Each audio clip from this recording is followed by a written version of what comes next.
দর্শক আসসালামু আলাইকুম।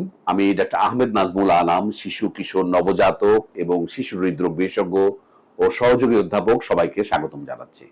দর্শক আজকের যে টপিক সেটা ব্লু বেবি সিনড্রোম। অনেক সময় মারা বলেন স্যার আমার বাচ্চাটা কেমন নীল হয়ে যায় মাঝে মাঝে, এবং জন্মের পরে অনেক সময় আমার কাছে মারা আসেন যে স্যার আমার বাবুটা খেতে খেতে কেমন দেখি ঠোঁটের চারপাশে একটু নীল হয়ে যাচ্ছে, হাতটা নীল হয়ে যাচ্ছে, আবার স্যার ভালো, কিন্তু আবার মাঝে মাঝে হচ্ছে। তাহলে এই ব্লু বেবি সিনড্রোম সেটা বড় বয়সে তো হতে পারে। অনেক সময় মা বাবারা বলেন স্যার একটু মাঝে মাঝে কেমন নীলচে দেখাবে, অনেকে কালো বলেন, ঠোঁটের চারপাশটা কালো হয়ে যায়। তাহলে এই নীল হওয়াটাকে আমরা বলি সায়ানোসিস। তাহলে ব্লু বেবি সিনড্রোম যখন কোনো বাচ্চা সায়ানোসিস হবে তখন কিন্তু বাচ্চা নীল হয়ে যেতে পারে। সেটা বুঝতেই পারছেন, কোনোভাবে এটা ভালো কোনো কারণ নয়, কোনো ভালো কারণে নীল হতে পারে না। তাহলে সেগুলো অবশ্যই কোনো কারণে হতে পারে।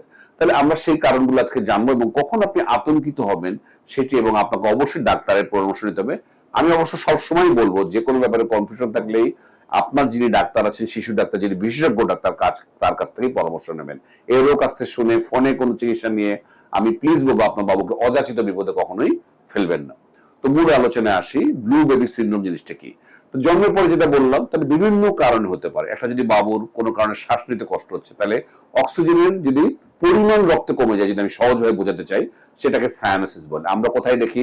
আমরা ঠোঁটে দেখি, আমরা জিহ্বাতে দেখি, কানের লতিতে দেখি, হাতের যে নখগুলো সে পায়ের নখে আমরা দেখি।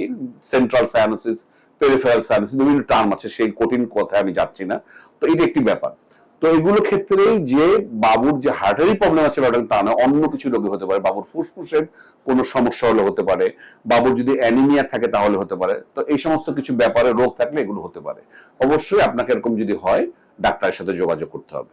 তাহলে যদি এটা সাময়িক সময়ের জন্য হয় তাহলে বুঝতে হবে যে এটা নর্মাল, কিন্তু দেখা যাচ্ছে নীলটা আপনি প্রায়ই দেখছেন এবং কান্নাকাটি করলে বেড়ে যাচ্ছে, এবং এট রেস্টেও বা রেস্টে আছে তখনও এটা বাড়ছে, তাহলে বুঝতে হবে যে কোথাও রোগ আছে কিনা। যেমন ছোট বাবুদের ক্ষেত্রে persistent pulmonary hypertension of newborn বলে একটি রোগ আছে, যেখানে বাবুর যে রক্তনালীর যে প্রেসার সেটা অনেক বেশি থাকে। নর্মালি মায়ের পেটে যখন থাকে তখন বাবুর রক্তনালী যে ফুসফুসের রক্তনালী যে প্রেসার সেটা অনেক বেশি থাকে, কিন্তু জন্মের পরে প্রথম কান্নার পর, এই জন্য আমরা শিশু ডাক্তাররা সবসময় বা মাকে জিজ্ঞেস করি আপনার বাবু জন্মের পর কান্না করেছে কিনা। এটা কিন্তু অত্যন্ত জরুরি।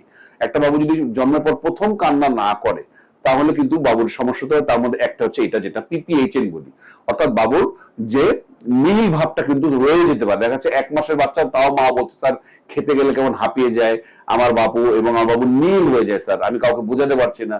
তখন আমরা ইকো করে প্রেসার মেপে দেখি এই প্রেসার কিন্তু আমাদের বড়দের প্রেসার না, এটা হচ্ছে ফুসফুসের রক্তনালী প্রেসার, সেই প্রেসারটা রয়ে গেছে। মায়ের পেটে যেই প্রেসারটা হাই ছিল সেটা জন্মের পরে কমে যাওয়ার কারণে সেটা রয়ে গেছে, সেই বাচ্চাটা কিন্তু ঘন ঘন নীল হয়ে যেতে পারে। তাহলে এটা একটি ব্যাপার। আর কিছু হার্টের রোগ যেটা নিয়ে আমি বারবার বলি, অনেককে আমরা ইকো করাই, ইকো করতে বলি, সেই যে রোগ তার মধ্যে TOF tetralogy of Fallot, TGA বা transposition of great artery, Ebstein anomaly, single ventricle, double outlet right ventricle, tricuspid, সেও অনেক নামে বেনামে অনেক রোগ আছে।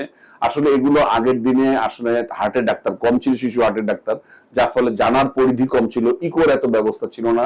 এখন কিন্তু যখন যে সমস্ত বাচ্চারা নীল হয়ে যেতে থাকে এবং তাদেরকে আমরা বলি হার্ট একটা ইকো করে নেন, দেখবেন কোনো সমস্যা আছে কিনা, না থাকলে তো নাই। ওই ইকো করে যদি সমস্যাই ধরা পড়ে তাও তো নাও হতে পারে। কিন্তু আপনাকে অবশ্যই নিরাপদ থাকতে হবে পিপিএইচ এর মধ্যে কোনো রোগ তার আছে কিনা, অথবা এই ধরনের সায়ানোটিক হার্ট ডিজিজ যেটাকে আমরা বলি কনজেনিটাল সায়ানোটিক হার্ট ডিজিজ আছে কিনা সেটা আপনাকে বের করতে হবে। এর বাইরে ফুসফুস ইনফেকশন, নিউমোনিয়া থাকলেও বাচ্চার নীল হতে পারে, ওই যে বললাম অ্যানিমিয়া থাকলে হতে পারে, সেটা আপনার ডাক্তারই আপনাকে বের করে দেবে যে আপনার বাবুর হার্টে কোনো সমস্যা আছে কিনা, এবং এই জন্য ব্লু বেবি সিনড্রোম যেটা বাচ্চার নীল হয়ে যাচ্ছে কিনা। তো দর্শক আমি বলবো নীল হয়ে গেলেই বাচ্চার সমস্যা তা কিন্তু নয়। আপনি অবশ্যই একজন শিশু কার্ডিওলজিস্টকে দেখান, উনি প্রয়োজনীয় পরীক্ষা নিরীক্ষা করে আপনাকে বলে দেবেন আপনার চিন্তার কোনো কারণ আছে কিনা। আর ইয়েস, যে সমস্ত রোগের কথা বললাম, টিজিএ বা টফ বা ডিওআরভি, এই ধরনের রোগে তো বুঝতে পারছেন ওপেন হার্ট সার্জারির প্রয়োজন হয়, এবং সেগুলো আমরা আপনাদেরকে বলে দেবো কার কোথায় কখন কি করতে হবে। আশা করছি কাউকেই যেন আমার এই তথ্যগুলো না দিতে হয়, এবং কোনো বাচ্চার জানে ইনশাল্লাহ আল্লাহ জানি সকল বাবুকে সুস্থ রাখেন। তো আপনার বাবুর কি অবস্থা, নীল হয়ে যাচ্ছে কিনা কমেন্ট সেকশনে জানাতে পারেন। আমি আশা করব কেউ যদি ইকো রিপোর্ট জানাতে চান সেটাও জানাতে পারেন।